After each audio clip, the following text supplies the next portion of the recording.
Aujourd'hui encore un peu de baroque avec sûrement le plus grand artiste de la période, en tout cas pour moi parce que je l'adore, c'est le Caravage.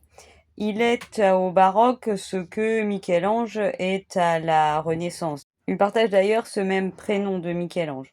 Donc aujourd'hui, je ne vais pas parler de la vie truculente du Caravage, mais on va s'intéresser à un tableau extrêmement célèbre qui est la mise au tombeau.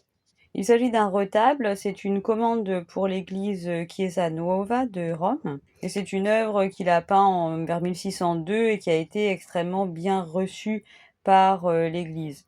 Elle est totalement en accord avec la contre-réforme ou la réforme catholique. Elle est restée en place jusqu'à la fin du XVIIIe où Napoléon spolie cette œuvre avec d'autres. Heureusement, grâce au congrès de Vienne en 1815, les œuvres ont pu être rendues à l'Italie. Elles se trouvent aujourd'hui au musée du Vatican.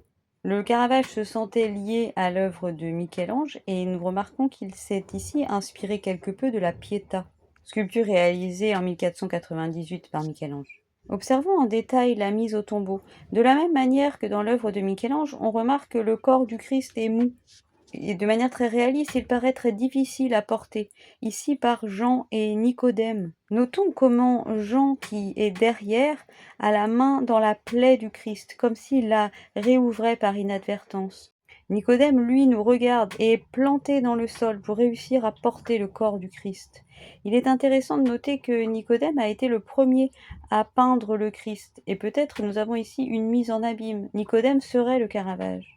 Au-dessus d'eux, 3 femmes, Marie de Cléophas, qui implore le ciel, de façon quelque peu théâtrale, ce qui est rare dans l'œuvre du Caravage, qui est souvent très réaliste. Marie, mère de Dieu, qui regarde son fils mort de manière apaisée, comme si elle remerciait son fils de faire don de sa vie pour protéger les hommes, et Marie-Madeleine qui se recueille tête en bas.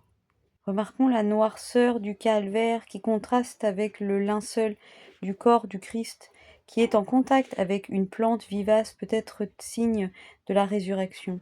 Notons également la puissance de la composition de cette œuvre, dernière étape de la Passion. La pierre tombale est tournée de telle sorte à ce qu'elle semble plonger vers le spectateur.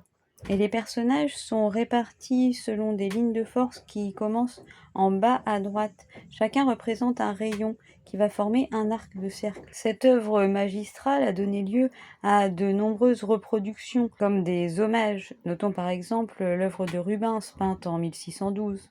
Observer ce genre de reproduction nous donne une bonne indication du style d'un artiste. Je vous avais déjà présenté la mort de la Vierge et j'espère qu'avec la mise au tombeau, vous aurez encore plus envie d'aller observer les œuvres du Caravage. À bientôt!